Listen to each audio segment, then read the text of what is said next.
Sofrimento. Isso tá em todas as histórias, de uma forma ou de outra. Histórias são sobre mudanças, sobre movimento. E isso sempre traz o sofrimento em maior ou menor escala.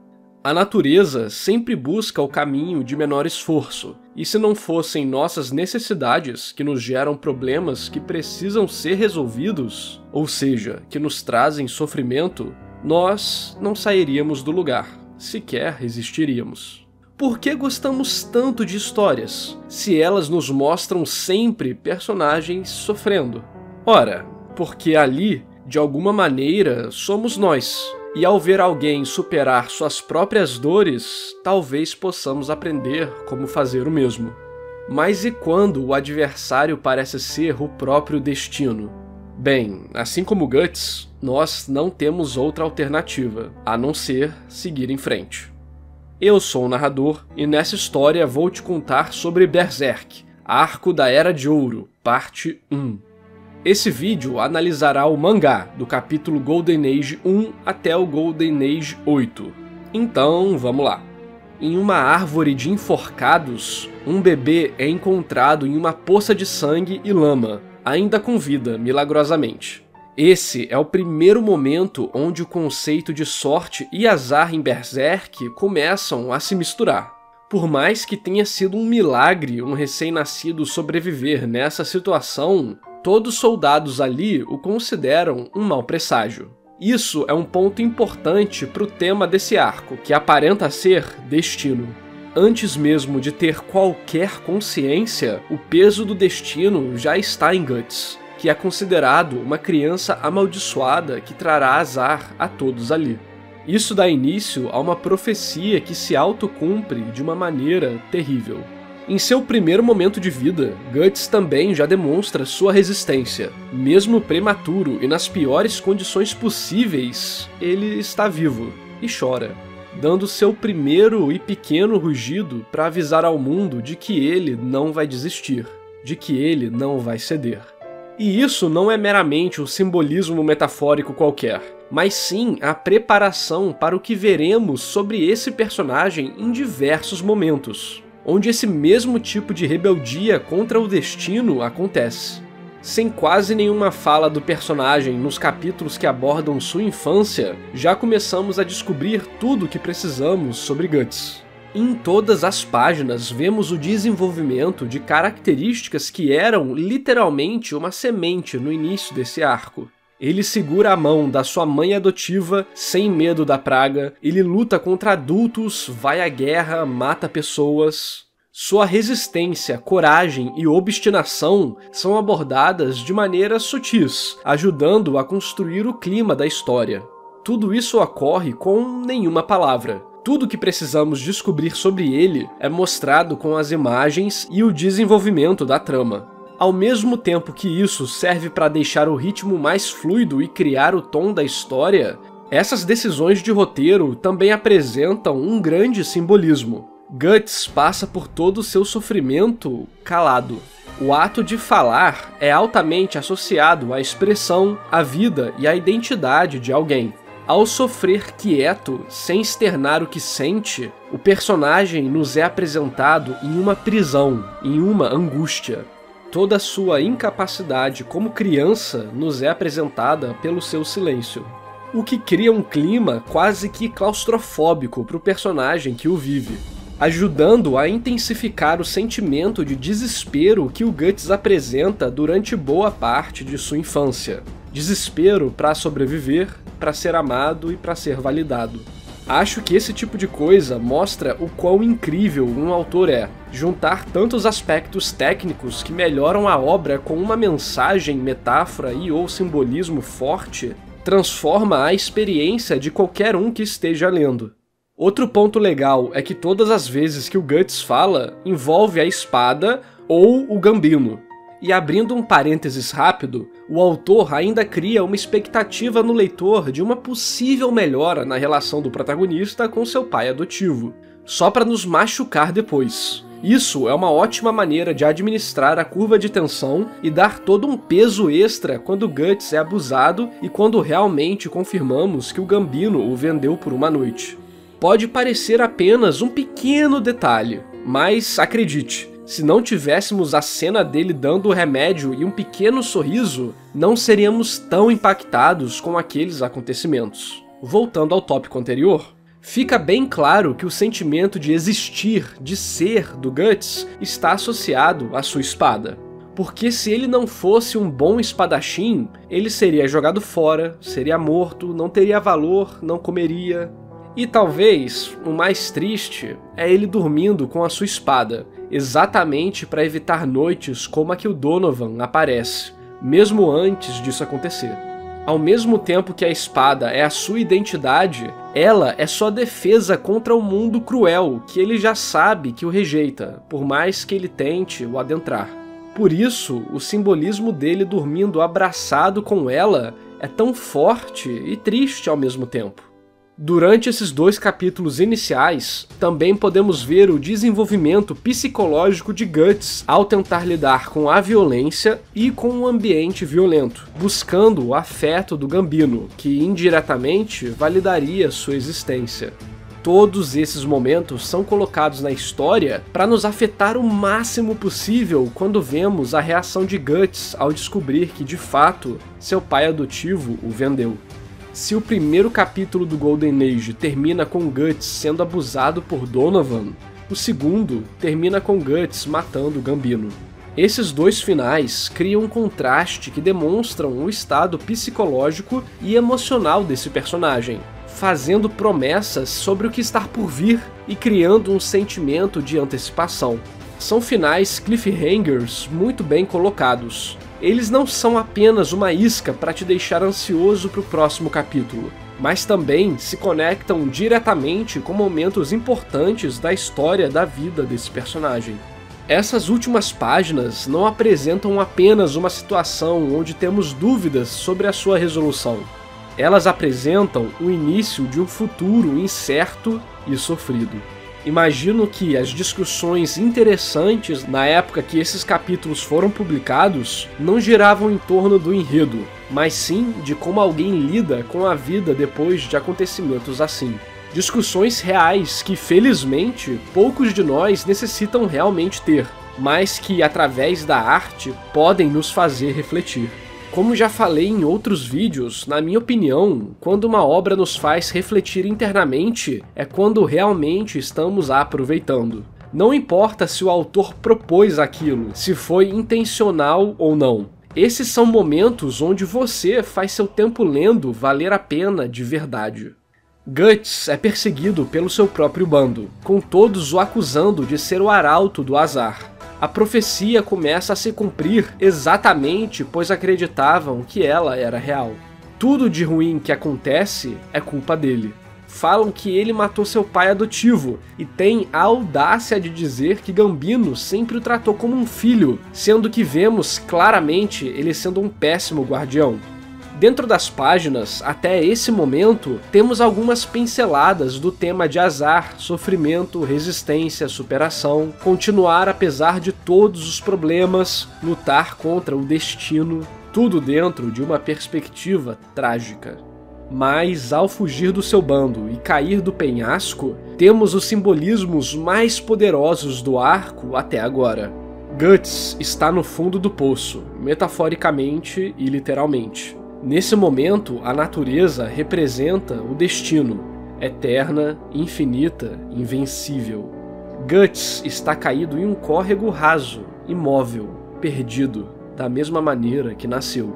Ele está olhando para a imensidão do espaço, refletido na água, metaforicamente o deixando no vazio, sem esperanças, sem sensações. Dessa vez, a natureza, o destino, não pretende deixar que Guts sobreviva e manda seus agentes da morte, os lobos. Esses animais aparecem em grupo, novamente contrastando com a solidão do personagem. Um grupo tem união, propósito e direção, todas características que faltam em Guts nesse momento. E ele aceita.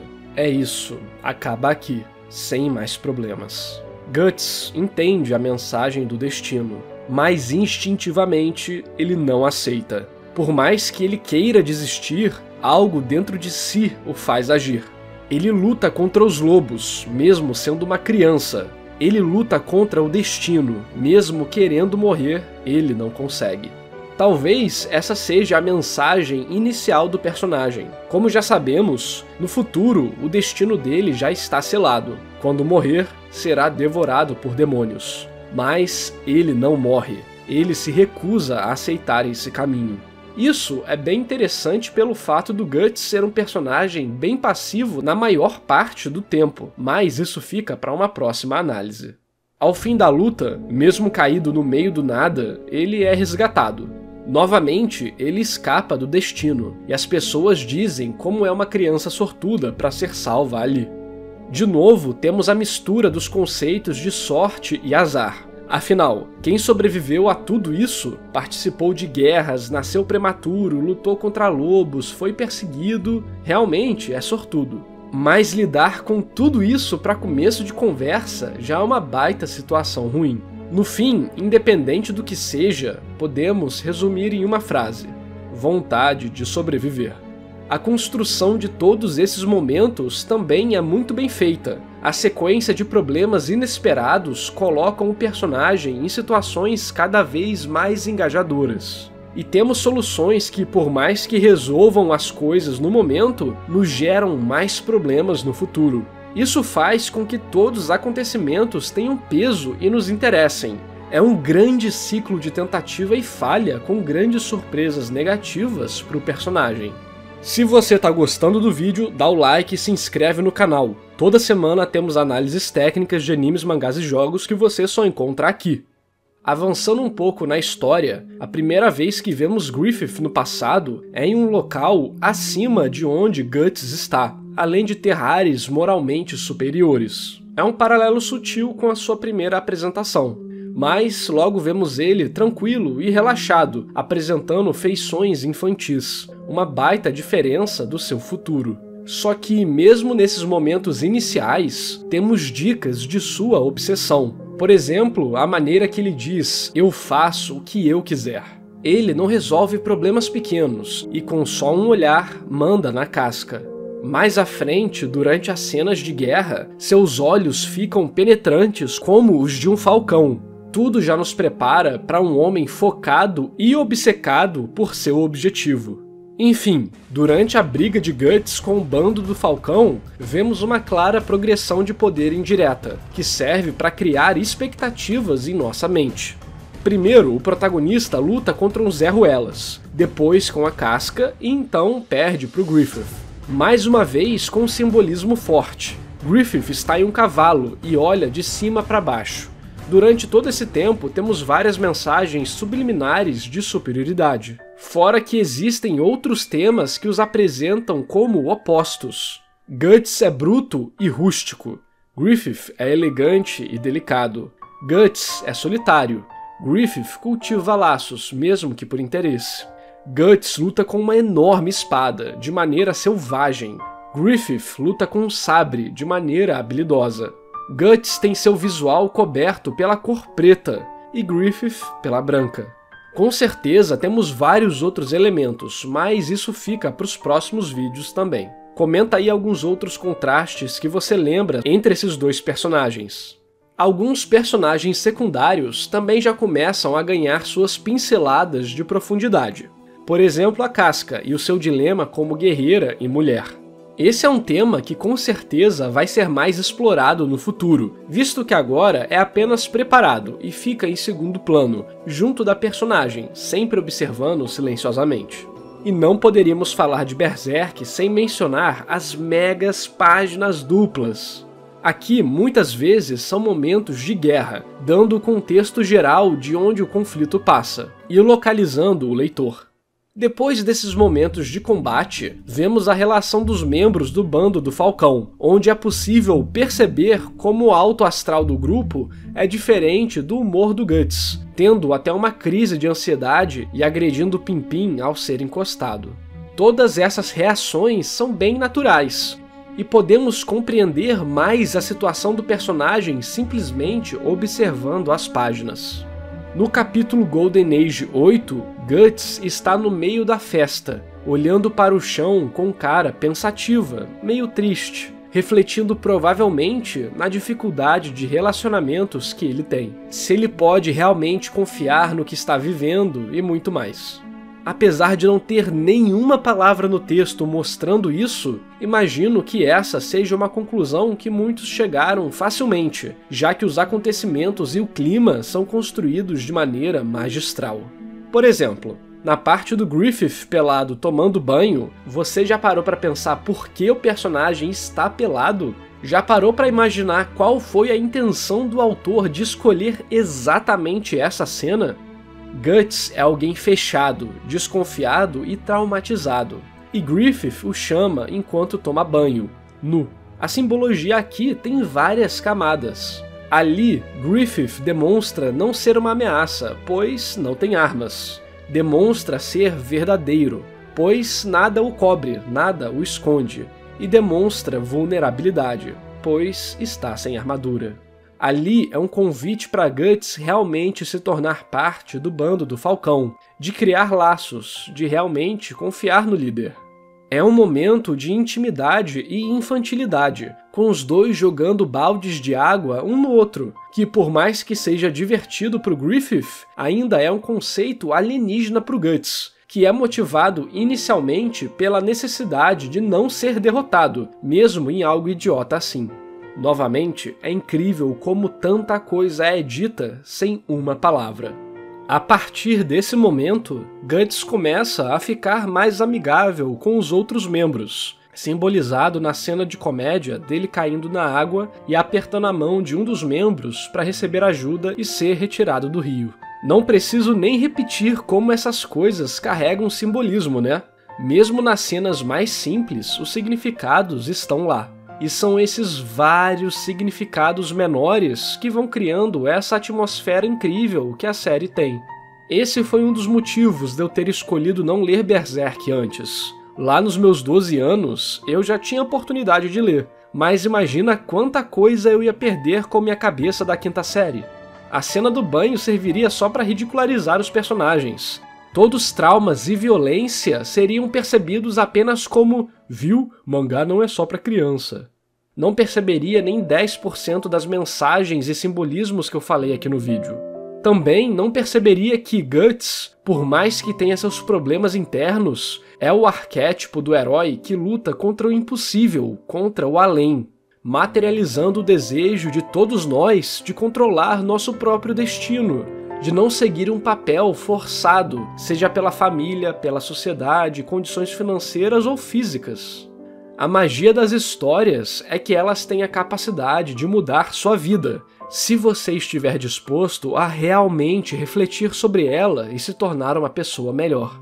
Por mais que esses personagens só existam no reino da fantasia, eles são manifestações do nosso subconsciente e por isso se tornam tão reais para nós.